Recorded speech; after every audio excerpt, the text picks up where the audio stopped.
자, 그러면은 이제 타지말이 만들어지기까지 그 아주 애틋한 사연이 권력자의 러브 스토리에 의해서 또 세계에서 최강대국이고 또 그때가 전성기입니다. 국부를 동원해가지고 만든 이 타지마할.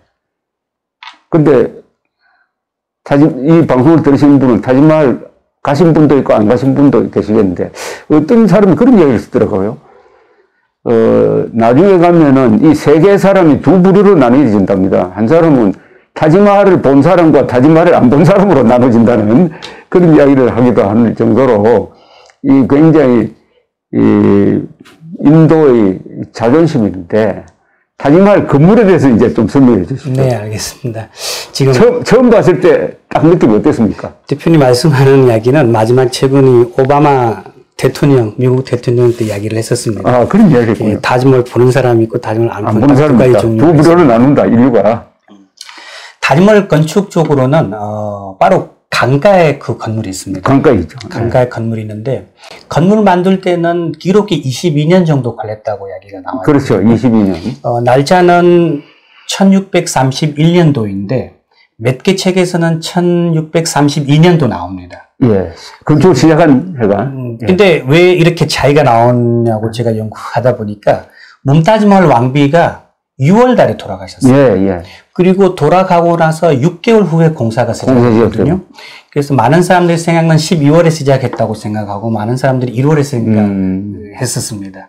그래서 몇 개 책에는 32년도에 건축 시작했다고도 나오고 몇 개 책에서는 1631년도에 시작했다고도 합니다. 근데 22년 건축 기록이 있기는 있습니다. 근데 사실은 타지마할이 원래 타지마할 메인 건물이 1648년도에 완성됐었어요. 예, 1648년. 네, 48년도에 완성되는데, 근데 전체를 만들고 나서 사자한 왕이 좀 만족하지 못했었어요. 와, 그렇습니까? 예, 뭐가 좀 허전하다. 뭐가 조금 모자란 느낌이다. 그래서 이 사자한 왕이 조금 더 원하니까 그 5년 동안 거기에 많은 정원 또 다른 건물들도 그 안에서 생겼고 그리고 이슬람 사람들이 미나를 굉장히 좋아해요. 영어로 미나레트라고 하는데 미나레트 저 탑. 네, 미나레트라고 하는데 그리고 이슬람 탑입니다. 탑. 예. 페르시아 말로 미나라고 하는데 미나레트. 예. 그리고 영어로 말하면 타워라는 뜻입니다. 타워. 예. 타워라는 뜻인데 그리고 이 미나렛 같은 거나 이 정원 같은 거 그 이후 생기니까 그래서 완벽하게 1653년도에 공사가 끝났습니다. 근데 그 건축보다 저는 한번 인도 이슬람식 건축에 대해서 설명을 하고 싶습니다. 예, 예. 인도 이슬람식 건축이 어떤 건축이냐면 인도 이슬람식 건축이 바로 무굴 건축으로 생각해도 그렇죠. 됩니다. 인도 이슬람식 아키텍처.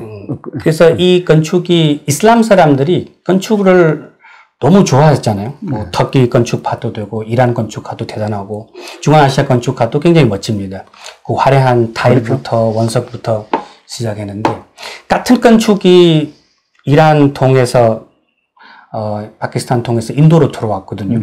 무굴 왕조들이 뭐가 다르게 만들었냐면 그 전에 있던 건축들이 이 사람들이 사막 속에서 물이 많이 없는 지역에서 살다가 그렇죠. 그 사람들이 이 풀이나 잔디 있는 장소나 물이 있는 장소를 전국으로 해변으로 생각을 했었습니다.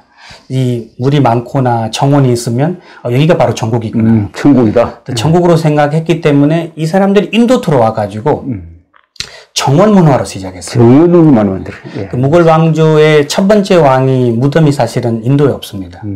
이 사람의 무덤이 지금 가불에 있어요. 가불에 있습니까? 바브르가. 가불이 있고. 가불에 있구나. 이때 왕 무덤은 호마유가 델리에 있습니다. 델리. 지금 예. 유네스코 세계 문화유산입니다. 근데 3대 왕 무덤이 지금 아그라에 있고, 그래. 그리고 4대 왕이 지금 파키스탄에 있고, 5대 왕은 또 아그라에 있습니다. 6대 왕은 또 서남인도 아롱가바드라는 지역이 있어요. 그래서 이 무굴 왕조가 와가지고 자기 만든 건물에다가 이 정원 시스템을 개발했고, 그리고 인도에서 자르박 양식이라는 정원 양식이 있어요. 자르박이라는 거는 이렇게 딱 사각으로 똑같은 사이즈로 만들어가지고 그 안에서 이제 물 흐르는 장소하고 분수 같은 장소하고 그리고 잔디나 풀을 많이 심는 문화를 시작했습니다.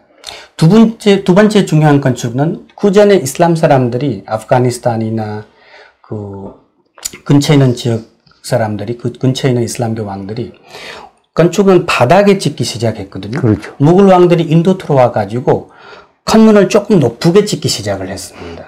그래서 무굴 왕조, 인도에 있는 무굴 왕조에 만들던 건물들이 보면 바닥에 만든 것보다 약간 높은 데 만들었습니다. 단을 만들어가지고, 그 위에. 후마이유 묘도 그렇고, 타지마할도 그렇고, 남아있는 고성들도 그렇습니다. 그렇죠. 그리고 이제 5대 왕 시대도 들어옵니다. 그 전까지는 돌 종류가 전체적으로 사암이었어요. 사암이. 붉은 사암은 제일 많은 것은이었고, 그리고 5대 왕은 붉은 사암을 이렇게 고급 돌로 생각을 못 했었어요. 가까운 데 나오고 조상들부터 계속 보고 있으니까 그래서 사자한 왕이 이것보다 더 고급 돌을 선택을 했었어요. 그래서 많은 돌을 화강암도 알려줬고 사암도 다른 색깔을 보여줬고 대리석도 여러 지역을 보여주는데 알아보니까 전 세계에서 가장 고급 대리석 중에서 인도에 또 하나 나옵니다. 그래서 인도 대리석 여러 지역에서 지금도 나옵니다. 그래서 지금 현재 아그라에서 서쪽에 마카라나라는 지역이 있어요. 그 마카라나 지역에서 나오는 대리석이 쉽게 표현하면 대리석 돌보다 원석 종류라고 표현을 했었어요. 그래서 사자한 왕이 그 돌을 선택해서 건물을 지자고 했는데 처음에 반대한 사람들도 굉장히 많았습니다. 가까운 데에서 붉은 성 들고 올 수 있는데 400km 멀리에서 들고 오는 건 그렇게 쉽지도 않고 400km. 그리고 가지고 와도 이 가지고 오는 시간도 꽤 오래 걸린다고. 그렇지. 그래서 처음에 반대를 한 사람들이 많았지만 사자한 왕이 내가 사랑하는 와이프인데 저는 이거라도 마지막 선물을 주고 싶다. 고집을 피웠네. 그래서 그 마지막 선물로 이 마카라나를 참석을 했었어요. 마카라나를 참석했다라는 기록을 많이 없어요. 근데 현지의 아그라에 있는 그 오래된 가이드들이 하는 이야기가 사자한 왕도 처음에 한번 마카라나를 참석했는데 마카라나에 왔다 그러죠? 네, 한번 갔었는데 가보니까 거기에서 벗어나지 못하는 거예요. 다른 돌이 눈에 드지가 않아요. 눈에 그래서 이 마카라나 돌을 어떻게라도 이거 사용해야 된다고.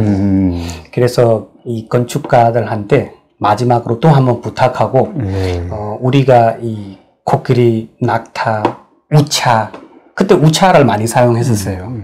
소차, 우차 그리고 마차를 사용해서 들고 왔는데 얼마나 많이 들고 가는지 지금 타지마할 사이즈를 봐도 인도의 오래된 건물 중에서 가장 높은 건물이에요. 그렇죠. 타지마할 높이가 지금 73m 정도. 73m. 예. 73m 정도 됩니다. 그래서 그 많은 대리석을 오랫동안 사용을 했는데 사용을 하다가 그 안에 또 중요한 원석들이 또 많이 들어가 있습니다.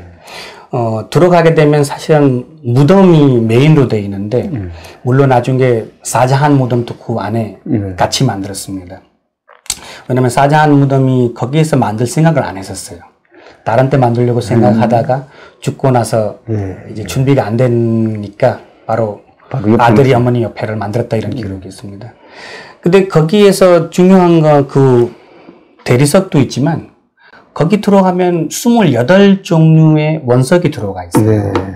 영어로 말하면 semi precious stone라고 하는데 아주 고급 루비 에메랄보다 조금 낮은 가격인데 그래서 거기 오닉스도 들어가 있고 그 제드도 들어가 있고 그래서 이 많은 원석을 거의 28종류라고 하는데 티베트에서도 가지고 왔고 아프가니스탄에서도 가지고 왔고 남쪽에서도 가지고 왔고 스리랑카에서도 가지고 왔습니다. 사파이어 같은 거 스리랑카에서 먼 데서 가지고 왔습니다.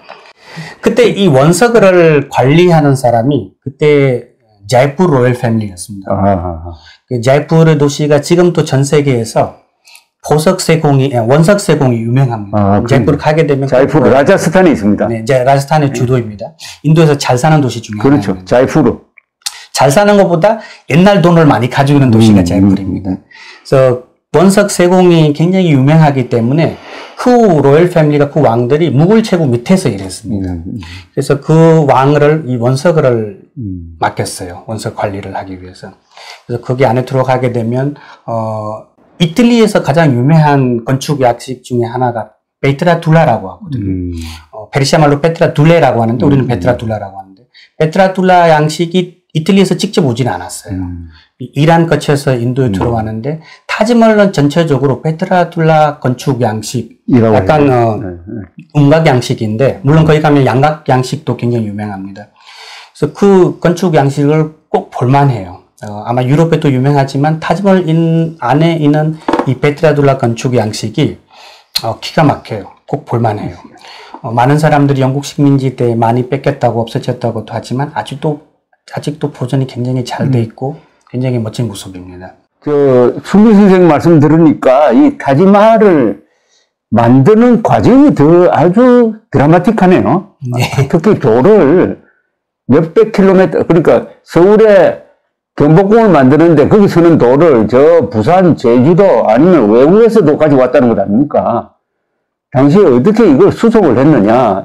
어떻게 수십만 톤의 돌이 될 텐데, 그래서 아마 도로도 새로 닦고, 코끼리도 여러 수십 마리 동원해가지고 끌고 했을 것 같은데, 이동을 어떻게 했느냐? 그게 대해서 기록이 있습니까? 어떻게 길을 새로 또 놓기도 했을까요? 네, 기록이 있습니다. 네. 그 기록이 어떻게 되냐면, 무굴 제국의 이대왕 시대 때, 1540년도에서 55년 사이에 세르사 수리라는 왕이 있을 때, 그 왕이 경제적으로 굉장히 신경 많이 썼던 왕이었습니다. 그래서 그 사람이 벵갈주에서 거의 파키스탄까지 도로를 깔았대요. 그래서 그 도로가 지금 말씀드렸던 제가 마카라나까지도 연결되어 있었습니다. 쉽게 말하면 아그라에서 아즈메르까지 갈았거든요. 아즈메르에서 조금 더 가게 되면 마카라나라는 지역이 있어요.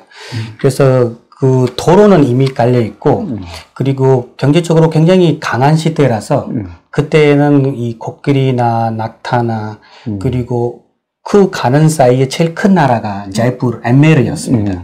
그래서 엠베르 나라가 거의 무굴 제국 밑에서 일했기 때문에 중간에서 도둑질이 되거나 싸움이 생기거나 이런 일이 별로 없었어요. 그래서 생각보다 22년 동안 계속 쉽게 가지고 왔다고 기록이 있습니다. 이 기록에 보면은 항상 일한 사람이 고용된 사람이 22,000명이었다고 되어 있네요. 인도에서는 2만 명 노력으로 22년 동안 건축을 했다고 나옵니다. 2만 명이 항상 있었다 이거죠? 2만 명이 이렇게 일을 하는 것보다 이런 식으로 설명하거든요. 이 2만 명이 한꺼번에 일하지는 않고 6,000명 이렇게 세 팀이 있었어요. 그대로 왔다. 네, 그래서 이 많은 사람이 한꺼번에 일하는 것보다 그렇지. 이 짧은 시간에 요새 설명하자면 한 6시간에서 8시간 6,000명만 열심히 노력했고 그 짧은 시간에 모든 힘을 쓰고 많은 작품을 만들고 첫 팀이 이제 쓰게 되면 이제 두 번째 팀을 그 이후를 하고 3교대로 했다 이 말이지. 그래서 계속 18,000명이 항상 붙어 18시간 일했다라는 기록이 그게 있어요. 한 20년 동안 계속 했다는 거죠? 네. 그리고 2,000명이 항상 대기 중이나 누가 아프거나 옆에서 도와주는 사람들이었습니다. 완전히 군사 작전하듯이 했다는 이야기인데요. 이런 식으로 안 해봤으면 아마 이렇게 22년 사이에 이 73m 높은 건물을 질 수가 없었습니다. 자, 한 공장에서 이렇게 생각해 봅시다. 한 공장에서 2만 명이 계속 일한다고 생각하면 되겠어요. 제가 옛날에 1970년대에 세계에서 가장 큰 신발 공장인 국제상사에서 일했던 적이 있습니다. 그때 국제상사 부산에 있는 공장이 직원이 2만 명이었습니다. 2만 명. 그 2만 명 되는 회사가 20년 동안 운영한 끝에 만들어낸 희대의 작품이 바로 이 타지마할이다 이렇게 보면 되겠습니다. 자, 그러면은 이제 조금 더 진척이 돼요. 타지마할이라는 건물에 대해서 좀 설명을 합시다. 타지마할 건물은 전체적으로는 인도 이슬람식 건축입니다. 그리고 무굴 왕조의 2대 왕, 3대 왕 했던 건축을 5대 왕이 조금 더 고급스럽게 만든 건물을 생각하시면 됩니다. 그리고 건축이 전체적으로 타지마할이 사실은 규모나 섬세함이 굉장히 유명하지만 가장 중요한 거는 그 전체 건물의 기초입니다. 베이스예요. 기초예요? 왜 중요하죠? 5대 왕 시대 때 이렇게 어마어마한 건물을 지려고 하는데 건물이 큰 것도 중요하고 섬세한 것도 중요하지만 안전함도 가장 중요하다고 생각을 했었습니다. 지진도 일어날 수 있으니까. 그래서 지진이 일어나게 되면 건물이 무너지지 않도록 그런 것은 굉장히 신경 많이 써달라고 했습니다. 그래서 많은 기록 안에는 타지마할이 그 어마어마한 무거운 건물의 밑에 베이스 기초가 나무로 나와 있어요. 나무로 되어 있다. 나무로 되어 있습니다. 타지마할을 나무로 만들었으면 그렇게 쉽지가 않았어요. 근데 아흐마드 라호리라는 건축가가 지진이 일어나면 지진에 도움이 될 수 있게 그런 건축을 개발했었어요. 대단한 기술이네. 그 건축은 그 전에는 한 번도 사용 안 했었어요. 왜냐하면 그 건축가가 전에 또 여러 건물을 지었지만 설계도 했고, 근데 이 건물을 처음으로 해봤습니다. 그래서 일단 첫 번째는 사자한 왕이 원하는 장소가 바로 강가였기 때문에 강가에 흙도 많고 강물도 계속 왔다 갔다 들어오기 때문에 또 홍수 날 때도 있고 그래서 쉽지가 않았어요. 그래서 처음에 아흐마드 라호리라는 건축가가 이 반대도 했었어요. 좀 마음 바꿔서 다른 지역이나 아니면 아그라성 바로 옆에 건물을 지자고 이렇게 요청도 했었어요. 근데 건물을 이렇게 그 장소를 꼭 왜 선택했냐 이런 기록이 많이는 없지만 고고학자들이 나오는 기록이 하나 있는데 메타박이라는 정원에서 왕하고 왕비, 5대 왕, 사자한 왕하고 문타지마할 왕비가 시간을 많이 보냈었습니다. 왜냐면 바쁜 일 끝나고 이 둘이 위해서 좋은 시간 보냈던 자리인데, 근데 같이 가도 거기에서도 군인들이나 하인들이 옆에 계속 있기 때문에 배를 타고 메타박 건너편에 갔었어요. 근데 거기는 거의 정글 비슷했어요. 숲이었기 때문에 하인도 없고 군인도 없고 왕하고 이 왕비가 개인적으로 아무도 없을 때 가장 사랑 많이 느꼈던 장소였어요. 그래서 건축가한테 이 꼭 그 자리를 타지마할을 선택했다고 이런 이야기를 했었습니다. 그래서 그 자리를 이렇게 바로 무시할 수도 없었습니다. 그때 나무가 있었는데 그 나무를 사용할 수 있는 이유가 그 나무를 물이 들어가야 되거든요. 물이 들어가야 이 나무가 약간 좀 스펀지처럼 고무처럼 이렇게 지진의 그 도움이 될 수 있게. 근데 그거를 만들 때 바로 심으면 또 안 되고 또 물이 왔다 갔다 하기 때문에 밑에도 단단해야 되고 물도 적당하게 들어와야 되고, 왜냐하면 물 너무 많이 오거나 물이 거의 안 오면 이 건물이 무너지기가 쉽더라고 생각했었어요. 타지마할 밑에 기초가 베이스가 많은 우물이 있어요. 그 우물 안에 물론 나중에 흙 같은 거, 돌 같은 거 넣어가지고 밸런스를 했지만 그 나무를 적당하게 계속 물을 받기 때문에 그 나무가 지금도 흔들지 않고 상해지지 않고 타지마할을 아주 멋지게 바치고 있습니다. 그럼 타지마할은 완공되고 나서 지금까지 이게 집안이 무너졌다든지 뭐 이렇게 균열이 갔다든지 이런 거 없는 거죠? 이런 건 없습니다. 그 사이에 지진도 여러 번 일어났고 홍수도 여러 번 났거든요. 이 홍수 여러 번 났기 때문에 처음에 사자한 시대 때 강 쪽의 정문이었어요. 물이 계속 왔다 갔다 하고 또 강 방향도 바꾸기 때문에 그 정문이 없어졌어요. 그래서 사람들이 이제 후문으로 뒷문으로 들어오는, 우리가 지금 들어가는 게 후문입니다. 후문입니다. 그래서 후문에 들어오는데 강 배 타고 들어오지 못하니까 이제 그래서 이제 후문이 정문으로 돼버린 겁니다.